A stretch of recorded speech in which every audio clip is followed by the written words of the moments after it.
Warm greetings.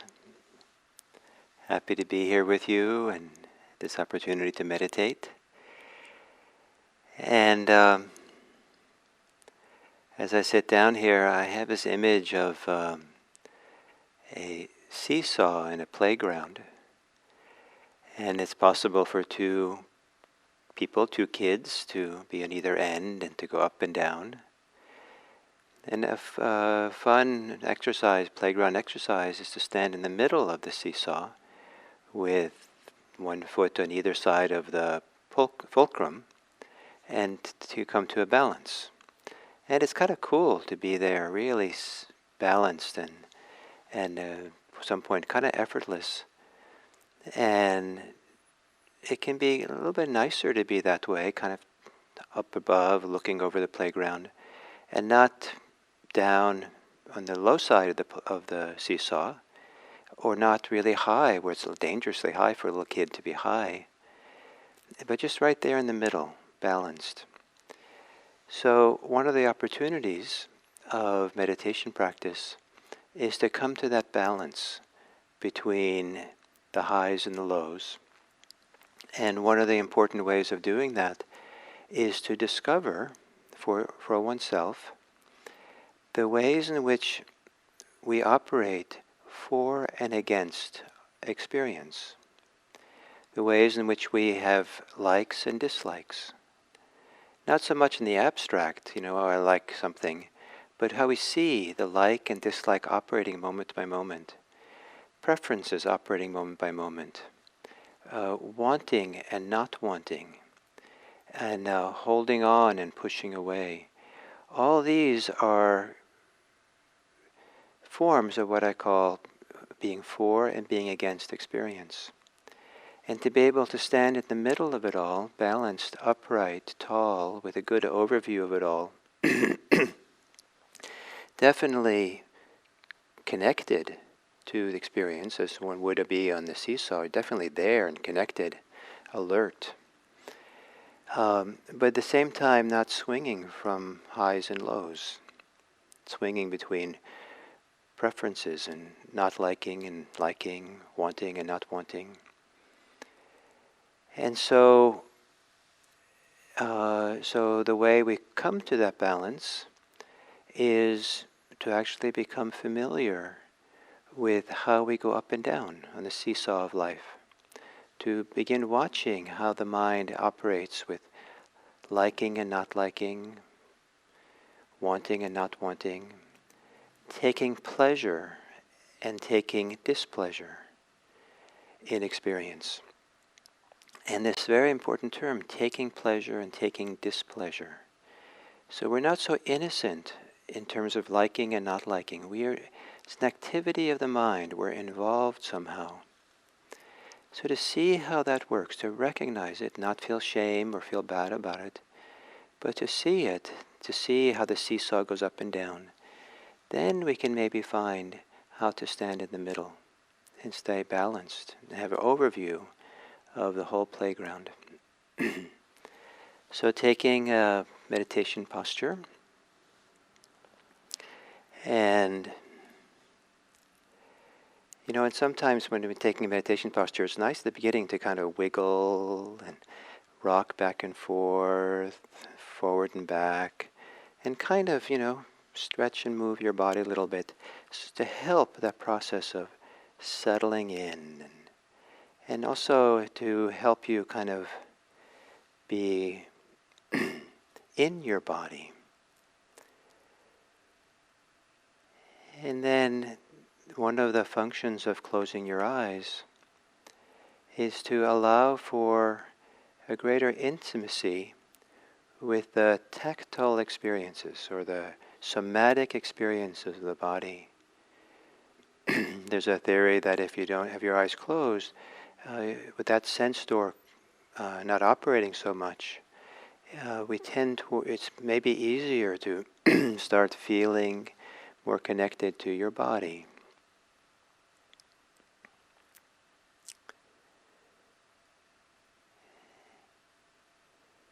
And part of the function of relaxing your body is to help find the stability that would allow equanimity, that balance between wanting and not wanting. And so as you exhale, to relax and soften the shoulders, allowing the shoulders to release. Perhaps even the area around the shoulder blades. Sometimes feeling the weight of the elbows and adjusting how the elbows are, how close or far away they are from the sides of the chest can help the shoulders relax more. The gentle pull of the elbows.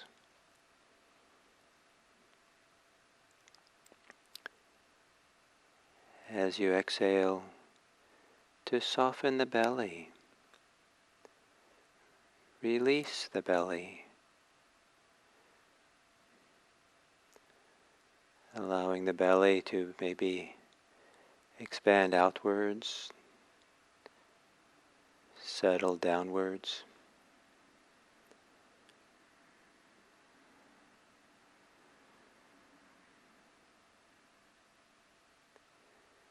And perhaps as you exhale, releasing any tension you can see in your legs, in the thighs, the calves. Releasing, relaxing the legs into the pull of gravity. If you're sitting cross-legged on the floor, feeling the stability that contact of the legs give. If you're sitting in a chair, feeling the stability or firmness of the soles of the feet against the floor.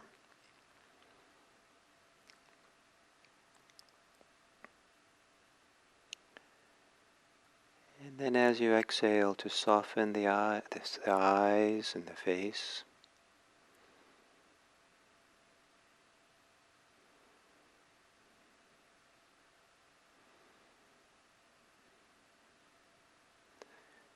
Sometimes tuning into the muscles of the face, we can feel how tired they are from all the work of expressing ourselves.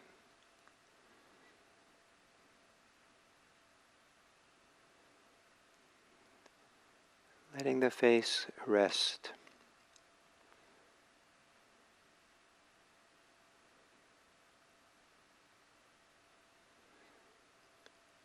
And then finally relaxing and quieting the mind. Whatever tension or pressure or energy that for you is associated with thinking and the churnings of the mind. As you exhale, release it. Release it as if it can float away, all the tension and concerns.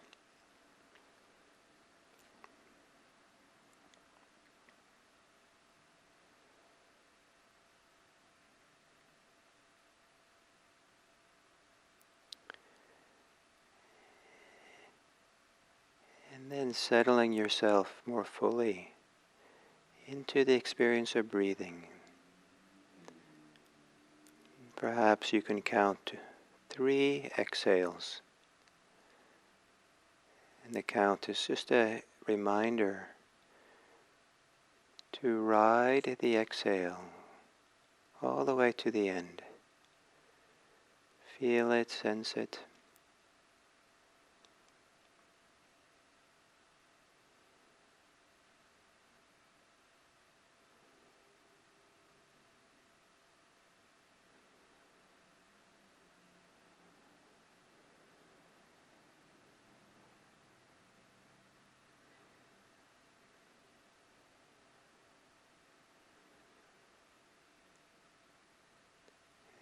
Perhaps you can count to exhales up to 3 a few times.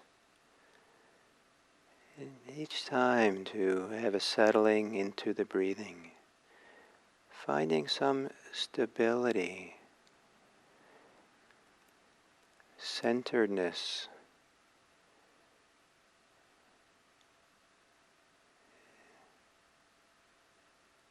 and counting up to 3 and starting over again, always starting over again, can be a way of not being swept away by your thoughts.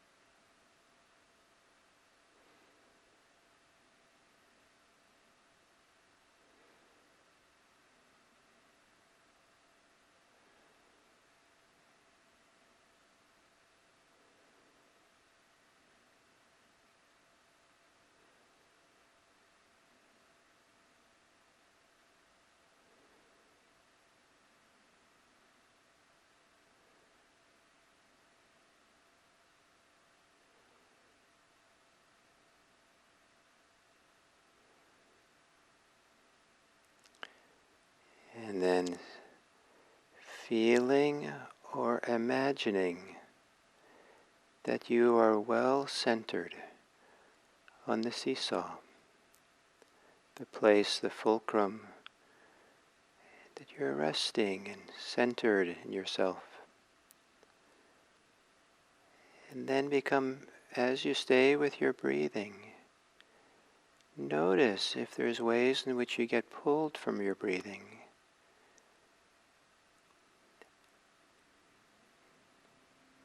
Motivated by what you like and don't like, what you want and don't want, what you somehow or other taking pleasure in or hoping to take pleasure in, or taking displeasure.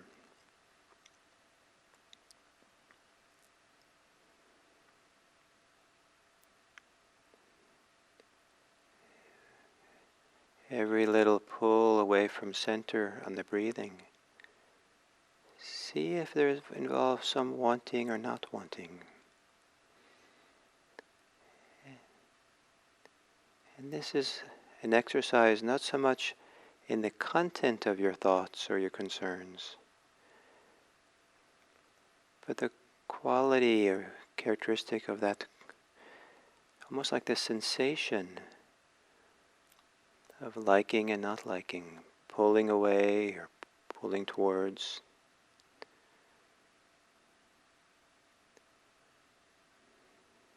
Notice how this works for you.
Part of the balance, equanimity and freedom,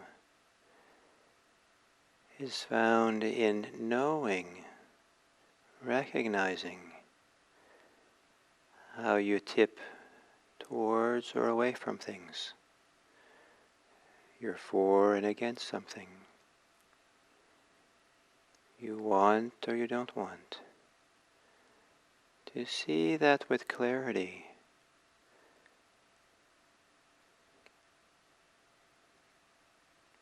can be to see from a place of balance.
And perhaps you can find a place of stability or centeredness on your breathing or within,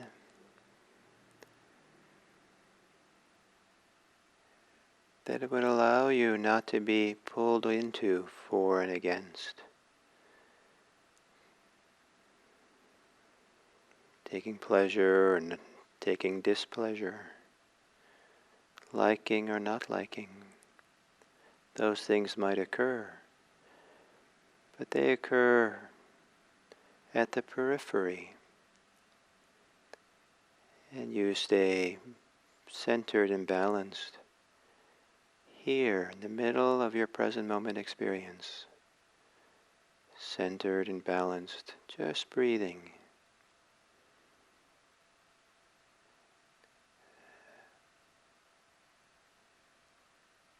centered on breathing. That takes the energy away from feeding thinking. The energy of attention goes instead to support mindfulness of breathing.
And as we come to the end of this sitting, to feel or sense within, or even imagine, wherever in your body you feel most stable, most balanced.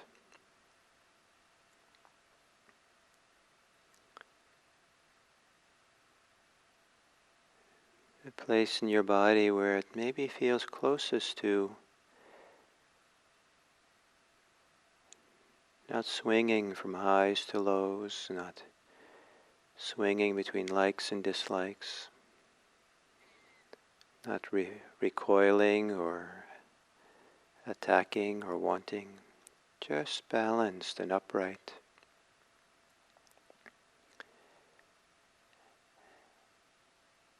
A place where we can gaze upon the world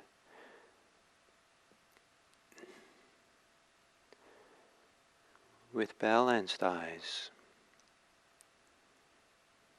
with equanimity. An equanimity that is a kind of love. To be still and gaze upon everything kindly.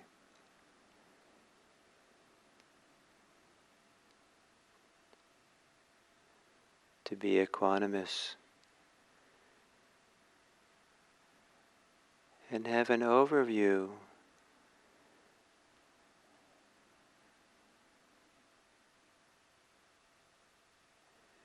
that is not for or against, but rather is loving, is kind, has goodwill.